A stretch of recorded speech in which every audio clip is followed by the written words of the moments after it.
अस्सलामुअलैकुम जी स्टूडेंट्स, आज का जो हमारा टॉपिक है वो है inter conversion of potential energy and kinetic energy. Topic में हम जो डिस्कस करेंगे वो है कि एनर्जी को एक फॉर्म से हम दूसरी फॉर्म में कन्वर्ट कर सकते हैं, लेकिन टोटल एनर्जी जो है वो सेम रहती है। तो एक तरीके से ये जो हमारा टॉपिक होगा ये law of conservation of energy जो है उसका प्रूफ भी होगा कि एनर्जी हमेशा हर पॉइंट पे सेम रहती है। तो इसके लिए जी हम सपोज़ करते हैं कि हमारे पास दो लेवल हैं, एक आपके पास हाइट ए है, एक आपके पास ग्राउंड लेवल है। इसको सी का नाम दे दें। हाइट ए जो है यहाँ पे एक मैस पड़ा हुआ है और ये मैस जो है ये जिस हाइट पे है इस हाइट को हम नाम दे देते हैं हाइट एच का। तो मैस किसी हाइट एच पे है और मैस जो है ये एम है। इस ए पॉइंट पे, ए लेवल पे इस मैस के पास जो पोटेंशियल एनर्जी है इसकी वैल्यू होगी एम जी इंटू एच। तो मैस जो है हाइट पे है, potential energy M G h. और मैस के पास ए पॉइंट पे जो वेलोसिटी है इसको हम नाम देते हैं वी ए वेलोसिटी का। और लेट्स सपोज के मैस जो है वो रेस्ट पे है। अगर मैस रेस्ट पे है तो इसके पास काइनेटिक एनर्जी जो है वो होगी half M into we A. V A की वैल्यू ज़ीरो, तो वी ए का स्क्वायर, तो यहाँ पे वैल्यू आ जाएगी वी ए स्क्वायर। और ए की, ए मतलब ए लेवल, तो यहाँ पे ए पॉइंट पे वेलोसिटी की वैल्यू जो है वो होगी ज़ीरो। तो वेलोसिटी ज़ीरो तो काइनेटिक एनर्जी जो है वो होगी ज़ीरो। तो let a body of mass m at height h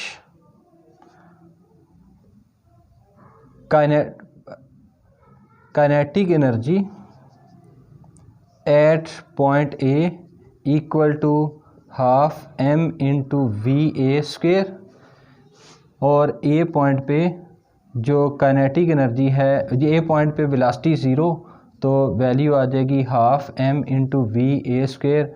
value आ गई half M V A square.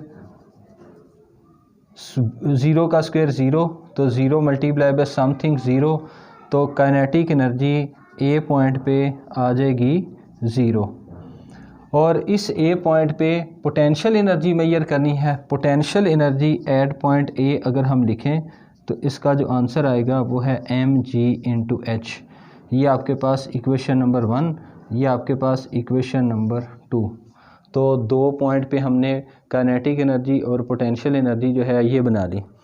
अब हमने इस ए पॉइंट पे टोटल एनर्जी निकालनी है। ए पॉइंट पे at position A, position A के लिए अगर हम टोटल एनर्जी बनाएं तो टोटल एनर्जी है it is sum of kinetic energy plus potential energy. A point पे टोटल एनर्जी कैलकुलेट करनी है। ए पॉइंट पे पोटेंशियल एनर्जी की वैल्यू तो एम जी एच है, काइनेटिक एनर्जी की वैल्यू ज़ीरो, तो ज़ीरो प्लस पोटेंशियल एनर्जी के लिए m ji h. Total energy at point A equal to M G h. इसको आप इक्वेशन ए का नाम दे दें। तो ए पॉइंट पे हमारे पास टोटल एनर्जी निकल के आ गई एम जी एच। उसके बाद अब हम इस मैस को यहाँ से गिराते हैं और मैस को हम गिराते हैं, मैस सपोज किसी लेवल बी पे आ जाता है। मैस जब लेवल बी पे आएगा तो इस लेवल बी पे पहुंचने के बाद इस मैस के पास जो वेलोसिटी है इसको आप नाम दे दें वी बी। और मैस जब लेवल ए से लेवल बी पे आएगा तो इस मैस ने जो डिस्टेंस कवर करना है इसको आप एक्स का नाम दे दें। अब बी लेवल पे जो हाइट होगी इसको अगर हम मेजर करना चाहें तो इसके लिए आप देखें ए से लेके सी तक का फासला, ए से लेके सी तक का फासला किसके बराबर होगा, ए से लेके सी से लेके बी तक का फासला प्लस बी से लेके ए तक का फासला। तो सी टू ए वैल्यू जो है वो आपके पास एच है और सी टू बी वैल्यू ये हमने फाइंड करनी है और प्लस बी से ए तक का फासला एक्स है, एक्स प्लस लेफ़्ट साइड पे आके माइनस, तो h minus x equal to C B. इसका मतलब सी और बी के दरमियान में जो हाइट होगी ये है एच माइनस एक्स। तो इस बी पॉइंट पे अब हमने कैलकुलेट करना है टोटल एनर्जी और उसके बाद फिर हम बी पॉइंट पे फाइंड करेंगे इसके साथ टोटल एनर्जी के साथ साथ पोटेंशियल एनर्जी और काइनेटिक एनर्जी। तो अगर हम बी पॉइंट पे पोटेंशियल एनर्जी मेजर करें तो पोटेंशियल एनर्जी है m g multiply by height. तो हाइट कितनी है, सी और बी के दरमियान का फासला जो कि है एच माइनस एक्स, ये पोटेंशियल एनर्जी हो जाएगी। और काइनेटिक एनर्जी जो है बी पॉइंट पे half M into v B square, half M into v B square. Mass जब ए पॉइंट पे होगा तो इसके पास वेलोसिटी ज़ीरो, बी पॉइंट पे आएगा तो अब ये वेलोसिटी गेन करेगा। तो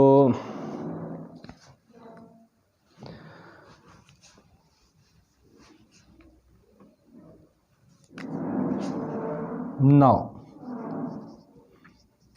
let the body is allowed to fall from position A to position B। Body को पोजीशन ए से पोजीशन बी तक लेके आना है through displacement x.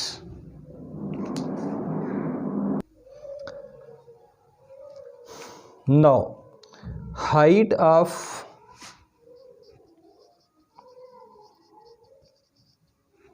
Body at position B equal to h minus x. तो जब हम इस मैस को गिराएंगे डिस्प्लेसमेंट एक्स पे तो बॉडी बी पोजीशन पे आएगी और अब इसके पास हाइट आ जाएगी एच माइनस एक्स। अब इस बी पोजीशन पे बॉडी के पास हमने कैलकुलेट करनी है पोटेंशियल एनर्जी और उसके बाद हमने कैलकुलेट करनी है बॉडी के पास काइनेटिक एनर्जी। तो potential energy at position B, potential energy at position B equal to M g into h minus x. इसको आप इक्वेशन नंबर 3 का नाम दे दें।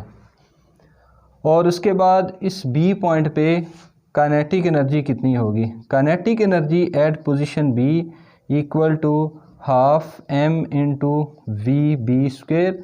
इसको आप इक्वेशन नंबर 4 का नाम दे दें। अब हमारे पास इस बी पॉइंट पे जो बॉडी के पास वेलोसिटी है इसका हमें पता नहीं है। तो to find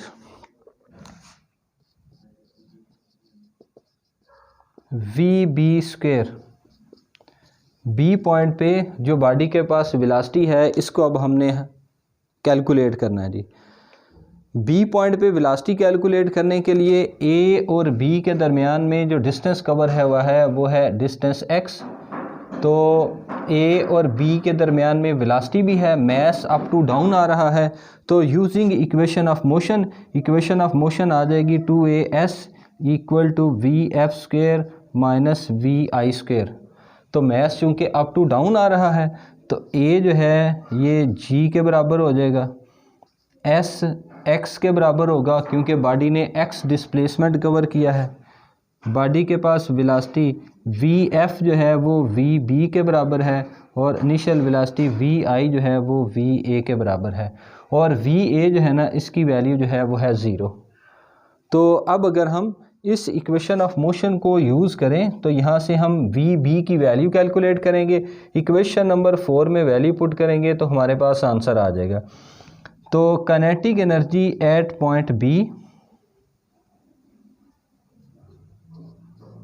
kinetic energy at point B equal to half M into v B square की जगह आ जाएगा, ओ सॉरी अभी हमने वी बी तो कैलकुलेट किए ही नहीं है, तो 2 अप टू डाउन आ रहे हैं, ए बन जाएगा जी, डिस्प्लेसमेंट हुआ x, ये फासला x हुआ, इक्वल टू वी एफ की जगह v B square, final velocity B point पे, और minus initial velocity v A, तो वी ए इसका स्क्वायर, और वी ए की वैल्यू जो है वो है 0, तो v B square minus v A की जगह पे 0 का square, left hand side 2gx। तो अब हमारे पास जो वैल्यू बनेगी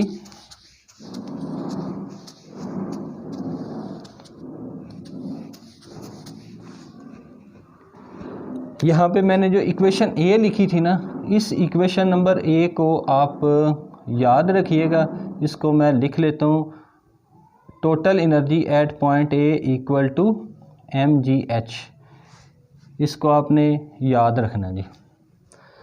अच्छा जी बेटा, अब 0 का स्क्वायर 0, तो वी बी स्क्वायर आ गया, तो वैल्यू आ गई 2gx equal to v B square. इस वी बी स्क्वायर को आप पुट कर दें इक्वेशन नंबर 4 में, put in equation number 4, equation number 4 में वैल्यू पुट करें, तो इक्वेशन नंबर 4 हमारे पास बन जाएगी kinetic energy at point B equal to half, उसके बाद m, और वी बी स्क्वायर की वैल्यू है 2gx, 2 से कट गया तो वैल्यू आ जाएगी mg इंटू एक्स, ये आपके पास kinetic energy at point B, और इसको हम क्या देते हैं इक्वेशन नंबर 5। तो बी पॉइंट पे हमने फाइंड कर ली जी, एक तो काइनेटिक एनर्जी, और बी पॉइंट पे हमने कैलकुलेट कर ली है पोटेंशियल एनर्जी। अब इस बी पॉइंट पे हमें फाइंड करना है टोटल एनर्जी, तो total energy at point B,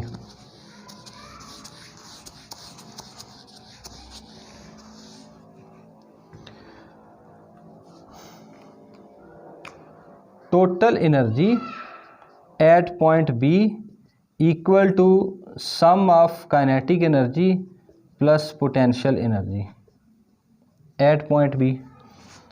total energy at point B calculate करने के लिए काइनेटिक एनर्जी, पोटेंशियल एनर्जी, इन दोनों की वैल्यू पुट करें। काइनेटिक एनर्जी की वैल्यू mgx, तो पुट कर दें जी mgx plus potential energy mgh minus x, तो वैल्यू पुट कर दें mgh माइनस एक्स, इसको आप मल्टीप्लाई कर दें mgx plus mgh minus mg into x, mg को मल्टीप्लाई कर दें h के साथ भी, प्लस इंटू माइनस माइनस, तो mg और x, तो mgx प्लस के साथ mgx माइनस के साथ कैंसल आउट, तो total energy at point B, इसका आंसर बन गया mg इंटू एच। इसको हम नाम दे देते हैं इक्वेशन नंबर बी का। तो ए पॉइंट पे और बी पॉइंट, इन दोनों को ज़रा आप देखो, ये हमने फाइंड किया जी, ए पॉइंट के लिए टोटल एनर्जी कैलकुलेट की थी mgh, और बी पॉइंट के लिए हमने ये जो टोटल एनर्जी कैलकुलेट की है mgh, तो ए और बी पे टोटल एनर्जी जो है वो सेम आई है। अब ज़रा आप देखो कि ए पॉइंट पे काइनेटिक एनर्जी की वैल्यू थी 0, ए पॉइंट पे काइनेटिक एनर्जी की वैल्यू 0, लेकिन बी पॉइंट पे ये जो kinetic energy half M V B square है, इसको जब हमने कैलकुलेट किया ना, तो हमारा आंसर इक्वेशन नंबर 5 बना है mgx, यानी यहाँ पे वैल्यू 0 और इधर वैल्यू अब 0 नहीं आएगी। इसका मतलब काइनेटिक एनर्जी जो है वो 0 से बढ़ गई है। और पोटेंशियल एनर्जी ए पॉइंट पे mgh थी, लेकिन यहाँ पे h माइनस एक्स है, तो पोटेंशियल एनर्जी जो है वो डिक्रीज़ हुई है। तो ए पॉइंट पे पोटेंशियल एनर्जी ज़्यादा थी, और बी पॉइंट पे पोटेंशियल एनर्जी कम हुई क्योंकि इक्वेशन नंबर 3 बता रही है h माइनस एक्स हाइट छोटी हो रही है। उसके बाद बच्चों हमने अब फाइंड करना है कि अगर ये मैस यहाँ पे रुके ना, मैस यहाँ से मूव करके आ जाए सी पॉइंट पे, जब मैस सी पॉइंट पे आएगा तो ये जब जस्ट ग्राउंड को टच कर रहा होगा, तो अभी ये रुका नहीं है, इसके पास अभी कुछ वेलोसिटी है, तो इस वेलोसिटी को हम नाम दे देते हैं वी सी। तो जब मैस सी पॉइंट पे आया है और सी पॉइंट पे अभी ये जस्ट ग्राउंड को टच कर रहा है, जब ग्राउंड लेवल को टच करेगा तो इसके पास वेलोसिटी ज़ीरो नहीं होगी, लेकिन यहाँ पे हाइट ज़ीरो हो गई है।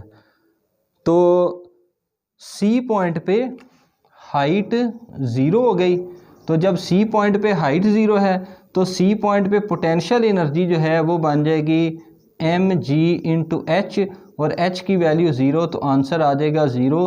तो सी पॉइंट पे पोटेंशियल एनर्जी जो है वो हो जाएगी ज़ीरो। तो अब आप ज़रा देखो कि जो आपका ए पॉइंट था, यहाँ पे potential energy M G H थी, जब मैस ने सी पॉइंट पे आना है तो इसके पास काइनेटिक एनर्जी कितनी बन गई, काइनेटिक एनर्जी ज़ीरो, पहले ज़्यादा थी वैल्यू, अब ज़ीरो हो गई, तो मैक्सिमम से ज़ीरो पे आ रहे हैं। तो जैसे जैसे अप टू डाउन आएंगे तो पोटेंशियल एनर्जी जो है वो डिक्रीज़ कर जाएगी। सी पॉइंट पे हम कैलकुलेट अब करेंगे जी काइनेटिक एनर्जी की वैल्यू जो है वो कितनी होगी। तो सी पॉइंट पे काइनेटिक एनर्जी अगर आप देखो तो इसके लिए half M into V C square, तो C की वैल्यू यहाँ पे चूँकि ज़मीन को टच कर रहा है तो m half m into V C square. अब इसकी वैल्यू हमने कैलकुलेट करनी है बिल्कुल वैसे ही जैसे हमने B पॉइंट पे half m V B square निकाला था, तो इसकी वैल्यू हमारे पास एम जी एक्स निकल के आई थी। तो अब यहाँ पे देखते हैं कि वैल्यू फिर ये कितनी होगी।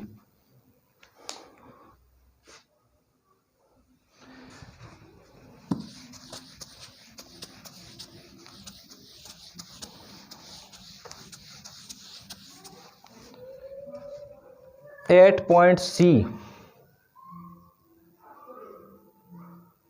या आप कह लो at position C,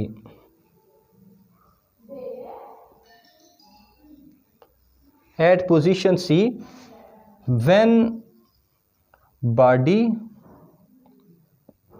just strike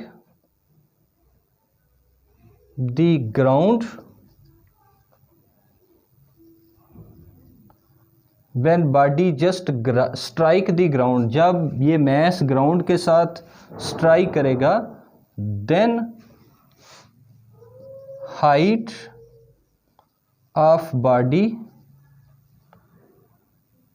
equal to H equal to zero. तो बॉडी के पास हाइट जो है वो ज़ीरो होगी, and distance covered by the body equal to h। अच्छा जी, जब बॉडी ग्राउंड पे आ जाएगी तो हाइट कितनी रह गई, ज़ीरो, और इस बॉडी ने टोटल डिस्टेंस अब कितना कवर किया है, टोटल डिस्टेंस इसने कवर किया h, तो h डिस्टेंस जो है वो कवर कर लिया। So potential energy, potential energy at point C equal to M G H, तो एच कितना है, वो तो ज़ीरो है, तो potential energy at point C कितना बन गया, ये हमारे पास आ गया ज़ीरो। और इसको आप कह दें जी equation number 6, and kinetic energy at point C equal to half M into V C square. इसको आप इक्वेशन नंबर 7 का नाम दे दें। अब हमें वी सी का पता नहीं है, to find V C square, V C square calculate करने के लिए हम दोबारा से इक्वेशन ऑफ मोशन यूज़ करेंगे, और इक्वेशन ऑफ मोशन है 2as equal to V F square minus V I square. जब मैस अप टू डाउन आ रहा है तो ए जो है ये जी के बराबर है, एस अब कितना हो गया, एस एच बन गया, क्योंकि यहाँ से यहाँ तक का जो फासला है वो एच के बराबर है। उसके बाद वी एफ कितना बनेगा, C point, initial point A है, फाइनल पॉइंट सी है, तो वी एफ जो है ये बन जाएगा वी सी, और वी आई जो है ये कितना बनेगा, वी आई जो है इसकी वैल्यू होगी वी ए, क्योंकि इनिशियल पॉइंट ए है और ए पॉइंट पे वैल्यू जो है वो है ज़ीरो। तो अब बच्चों आपने जिस तरीके से इक्वेशन नंबर ए को यहाँ पे मैंने अलग करके लिखा है, इसको भी आप शुरू में लिख लें ताकि एट द एंड हम इनका कंपैरिजन जो है वो कर सकें। तो इक्वेशन नंबर बी जो है ना, इसको भी हमें याद रखना है, लेकिन जब आप इसको लिख रहे होंगे तो फिर आपने इसको अलग करके नहीं लिखना। ये आप जिस तरीके से तरतीब से इक्वेशन लिखी हुई है तो आपने ये उसी तरीके से लिखते जाना है। चूँकि बोर्ड जो है ये हमारे पास छोटा है, इसलिए हम जो है ना इस तरह इसको अलग करके लिख लेंगे। तो बी पॉइंट पे जो हमने इक्वेशन नंबर बी निकाली है, तो देखो इसका आंसर जो है वो कितना बना, mgh बना। अच्छा जी बेटा, अब हम सॉल्व करेंगे वी सी स्क्वेयर, ताकि हम यहाँ पे वेलोसिटी जो है वो कैलकुलेट कर सकें, और हमने जो है फाइनल पॉइंट सी पे वेलोसिटी कैलकुलेट करनी है। फाइनल पॉइंट सी पे वेलोसिटी कैलकुलेट करने के लिए हमने इक्वेशन ऑफ मोशन का यूज़ किया है। तो अब आप देखें जी, ये टू रहेगा, ए बन जाएगा जी और एस बन जाएगा एच, और ए टू सी फासला जो है वो एच है, अब एच आ जाएगा, इक्वल टू वी एफ क्या बनेगा, वी एफ बना V C square minus V I कितना बनेगा, वी ए स्क्वेयर, और वी ए जो है इसकी वैल्यू तो हमारे पास ज़ीरो है, तो ज़ीरो का square equal to V C square, left hand side पे टू जी एच, तो two G H equal to V C square, और इसको आप पुट कर दें इक्वेशन नंबर 7 में, पुट इन इक्वेशन नंबर 7। तो इक्वेशन नंबर 7 जो है इसमें हमने वैल्यू पुट कर देनी है। Kinetic energy at point C निकल के आ गई हाफ एम, और वी सी स्क्वेयर की वैल्यू क्या है, ये है 2g और h, तो 2 से कट गया, तो kinetic energy at point C equal to mgh, इसको आप कह दें इक्वेशन नंबर 8।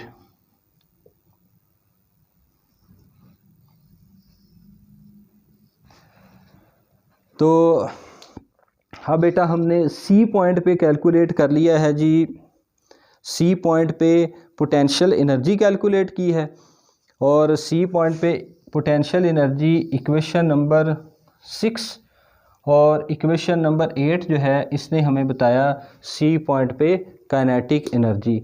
अब हमने सी पॉइंट पे पोजीशन सी पे टोटल एनर्जी जो है वो कैलकुलेट करनी है। तो सी पॉइंट पे टोटल एनर्जी जो है ये बन जाएगी sum of kinetic energy and potential energy, kinetic energy at point C plus potential energy at point C. तो total energy at point C जो है ये कितनी बनेगी, काइनेटिक एनर्जी की वैल्यू तो mgh हो गई, और प्लस पोटेंशियल एनर्जी की वैल्यू जो है वो है ज़ीरो। इसका मतलब यहाँ पे सी पॉइंट पे जब मैस आएगा तो इसके पास जो काइनेटिक एनर्जी हमने बनाई थी, kinetic energy equal to half M into V C square, इस half M V C square की वैल्यू बन गई है mgh। तो अब आप ज़रा कंपैरिजन करें ना, आप देखो ए पॉइंट पे पोटेंशियल एनर्जी जो है वो तो mgh थी, और सी पॉइंट पे अब काइनेटिक एनर्जी जो है वो बन गई mgh, मतलब सारी की सारी पोटेंशियल एनर्जी काइनेटिक एनर्जी में कन्वर्ट हो गई। और ए पॉइंट पे जो काइनेटिक एनर्जी थी वो ज़ीरो थी, और सी पॉइंट पे पोटेंशियल एनर्जी जो है वो ज़ीरो है, मतलब काइनेटिक एनर्जी किस में कन्वर्ट हो गई, पोटेंशियल एनर्जी में। लेकिन सी पॉइंट पे आप अगर टोटल एनर्जी देखो तो टोटल एनर्जी जो हमने फाइंड की है उसका आंसर आया है mgh। तो इसका मतलब ये हो गया कि इसको हम इक्वेशन सी कह देते हैं।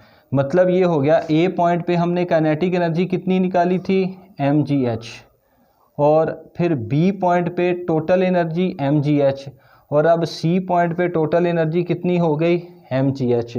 तो जब मैस अप टू डाउन आ रहा है तो उसके पास एनर्जी जो है वो चेंज हो रही है। जब मैस अप टू डाउन आ रहा है एनर्जी एक फॉर्म से दूसरी फॉर्म में कन्वर्ट हो रही है, पोटेंशियल काइनेटिक में जा रही है, काइनेटिक पोटेंशियल पे, लेकिन हर पॉइंट पे टोटल एनर्जी की वैल्यू जो है वो बनेगी सेम। तो अब हम इसका रिज़ल्ट लिख लेते हैं।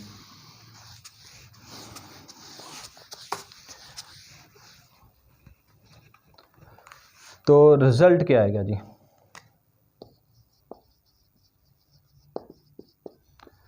From equation number A, B and C it is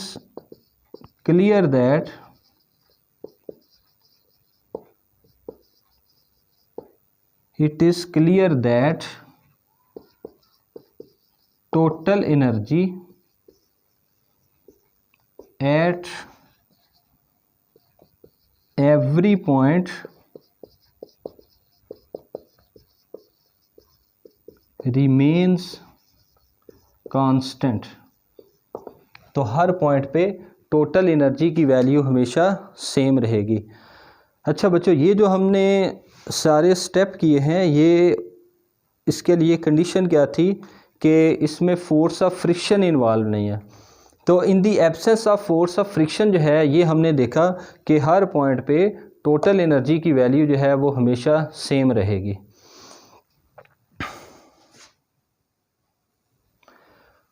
अच्छा जी बच्चों, अब है एक मैस, इस मैस को हम गिरा रहे हैं up to down.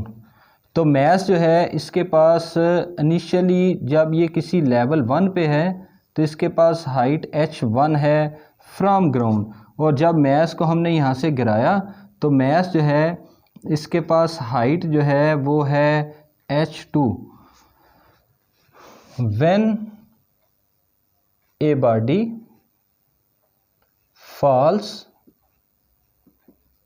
its height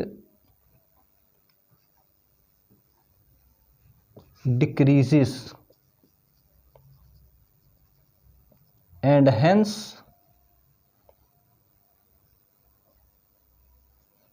potential energy decreases। अब आप देखो, जब बॉडी में पोजीशन 1 पे है तो इसके पास हाइट बड़ी है, तो हाइट बड़ी है तो इसके पास जो पोटेंशियल एनर्जी होगी ये होगी mg इंटू h1। जब बॉडी पॉइंट 2 पे होगी तो इसके पास हाइट छोटी है तो पोटेंशियल एनर्जी है mgh2। तो ये सेकंड पॉइंट पे पोटेंशियल एनर्जी, ये फर्स्ट पॉइंट पे पोटेंशियल एनर्जी। तो हाइट कम हो रही है तो पोटेंशियल एनर्जी जो है वो कम हो जाएगी। लेकिन यहाँ पे इनिशियली जब मैस हाईएस्ट पॉइंट पे है तो इसके पास वेलोसिटी v1 होगी, और वेलोसिटी जो है या तो अगर मैस रेस्ट पे है तो ज़ीरो होगी, लेकिन जब मैस हाइट पे होता है तो वेलोसिटी की वैल्यू कम होती है लो पॉइंट की निस्बत। तो अगर हम कह लें कि लो पॉइंट पे वेलोसिटी v2 है और अपर पॉइंट पे वेलोसिटी v1 है, तो अपर पॉइंट पे जो काइनेटिक एनर्जी होगी ये है हाफ m इंटू v1², और बी पॉइंट पे काइनेटिक एनर्जी की वैल्यू होगी हाफ m इंटू v2²। तो v1 की वैल्यू कम होगी, v2 की वैल्यू ज़्यादा होगी, तो 2 पॉइंट के ऊपर पोटेंशियल एनर्जी तो कम हो रही है लेकिन काइनेटिक एनर्जी जो है वो बढ़ेगी। तो when body falls from height, it's height decreases and hence potential energy decreases and kinetic energy increases. तो यहाँ से अगर आप दो एनर्जी का डिफरेंस आप निकालो तो अपर पॉइंट और लोअर पॉइंट पे अगर आप एनर्जी का डिफरेंस निकालें तो अपर पॉइंट ए पे पोटेंशियल एनर्जी की वैल्यू ज़्यादा होगी mgh, माइनस लोअर पॉइंट पे पोटेंशियल एनर्जी होगी mgh2 minus equal to lower point पे काइनेटिक एनर्जी ज़्यादा है तो अपर पॉइंट पे काइनेटिक एनर्जी कम है, तो यहाँ से आप एनर्जी का डिफरेंस ले लें। यहाँ पे एनर्जी ज़्यादा में से कम माइनस कर दो, यहाँ पे ज़्यादा में से कम को माइनस कर दें तो हाफ m, उसके बाद है v2 square minus half m into v1 square. तो लेफ़्ट हैंड साइड जो है ये बन जाएगा mg, उसके बाद h1 माइनस h2, उसके बाद 1/2 और मैस कॉमन ले लें v2 square minus v1 square. तो h1 माइनस h2 ये h बन जाएगा, तो mgh equal to half m v2 minus v1, तो दो वेलोसिटीज़ का डिफरेंस, तो इसको आप लिख लो v स्क्वायर। तो अपर पॉइंट पे पोटेंशियल एनर्जी ज़्यादा है, लोअर पॉइंट पे पोटेंशियल एनर्जी कम, तो हम यहाँ से लिख सकते हैं कि loss of potential energy equal to gain in kinetic energy. Upper point पे पोटेंशियल एनर्जी ज़्यादा, लोअर पॉइंट पे पोटेंशियल एनर्जी कम, अपर पॉइंट पे पोटेंशियल काइनेटिक एनर्जी कम, लोअर पॉइंट पे काइनेटिक एनर्जी ज़्यादा। तो यहाँ ये वाला जो केस हमने देखा इसमें भी हमने फ्रिक्शन को शामिल नहीं किया। अब हमने देखना है in the presence of friction, तो अफेक्ट ऑफ एयर रेजिस्टेंस जो है वो अब हम बनाएंगे जी। अफेक्ट ऑफ एयर रेजिस्टेंस,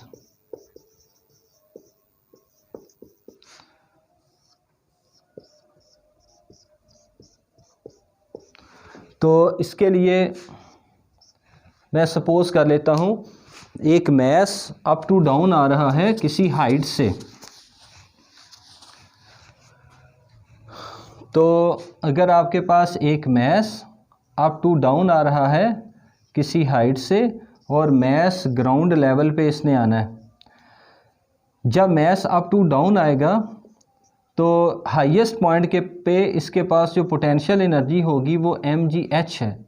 जब मैस अप टू डाउन आएगा और ये कोई हाइट कवर करेगा और अपोजिट डायरेक्शन में इसके ऊपर एयर रेजिस्टेंस भी अफेक्ट कर रही है, तो फोर्स ऑफ फ्रिक्शन जो है ना इसको हमने स्मॉल f का नाम दे दिया।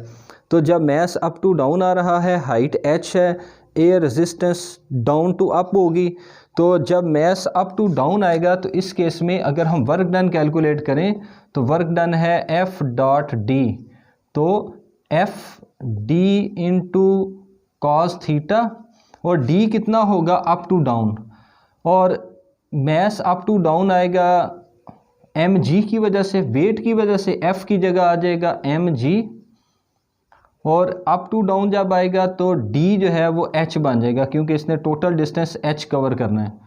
अब वेट किधर है, mg डाउन साइड पे, हाइट किधर है, अप टू डाउन हो रही है, थीटा की वैल्यू आ जाएगी 0, तो यहाँ पे थीटा की वैल्यू 0 और cos 0 जो है वो 1, तो work done equal to mgh आ जाएगा। मतलब जब मैस ने अप टू डाउन आना है तो जो वर्क डन होगा वो ग्रेविटेशनल फोर्स ऑफ ग्रेविटी की वजह से होगा। अब जब अपोजिट डायरेक्शन में एक फोर्स लग रही है F, अपोजिट डायरेक्शन में जब F फोर्स लग रही है, मैस अप टू डाउन आ रहा है, मैस नीचे की तरफ आ रहा है, फोर्स अप साइड पे लग रही है, एंगल बनेगा 180 डिग्री। अब इस केस में अगर हम वर्क डन कैलकुलेट करें तो W equal to small f dot h, तो स्मॉल f डॉट h को अगर आप ओपन करो तो हम लिख सकते हैं F H into cos theta, और थीटा की वैल्यू बन जाएगी 180 क्योंकि फोर्स अप साइड पे और ये जो डिस्प्लेसमेंट हो रहा है वो डाउन साइड पे, तो कास 180 की जगह आ जाएगा -1, तो वर्क डन जो है वो हमारे पास आ जाएगा -FH। एक वर्क डन ग्रेविटी की वजह से ऊपर से नीचे की तरफ mgh, और इसके मुखालिफ सिमत में जो वर्क डन हो रहा है फ्रिक्शन की वजह से वो आपके पास स्मॉल f इंटू h बन जाना। तो अगर हम फ्रिक्शनल फोर्स जो है इसको शामिल करें तो जो हमारे पास जो पोटेंशियल एनर्जी होगी वो बन जाएगी mgh माइनस FH। ये आपके पास टोटल वर्क डन होगा बॉडी के ऊपर। So when frictional force F is present, then potential energy equal to mgh minus F into h। ये नहीं लिखना जी आपने। तो अब बच्चों ये जो हमारा फार्मूला है जो इन दी एब्सेंस ऑफ फ्रिक्शन था, अब ये क्या बनेगा, mgh क्या बन जाएगा, mgh minus F into H equal to half M B square. तो जो minus F H minus right side पे जाके प्लस, तो mgh equal to half m into B square plus F into H. तो mgh क्या है, ये आपके पास है लॉस ऑफ पोटेंशियल एनर्जी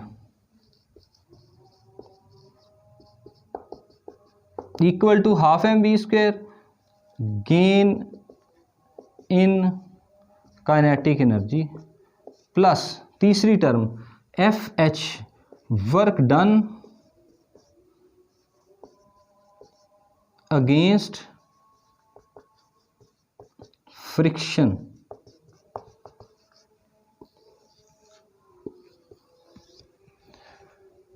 तो ये था जी बच्चों हमारा आज का आर्टिकल, और इसमें हमने देखा है कि एनर्जी जो है वो एक फॉर्म से दूसरी फॉर्म में कन्वर्ट होती है, लेकिन हमारे पास टोटल एनर्जी जो है वो सेम रहती है। और फिर हमने एयर रेजिस्टेंस का फैक्ट जो है उसको जब शामिल किया है तो एफ एच रेजिस्टेंस की टर्म जो है वो हमारे फार्मूला में शामिल हो गई। तो थैंक यू वेरी मच जी, इंशाल्लाह फिर नेक्स्ट लेक्चर के साथ आपसे मुलाकात होगी।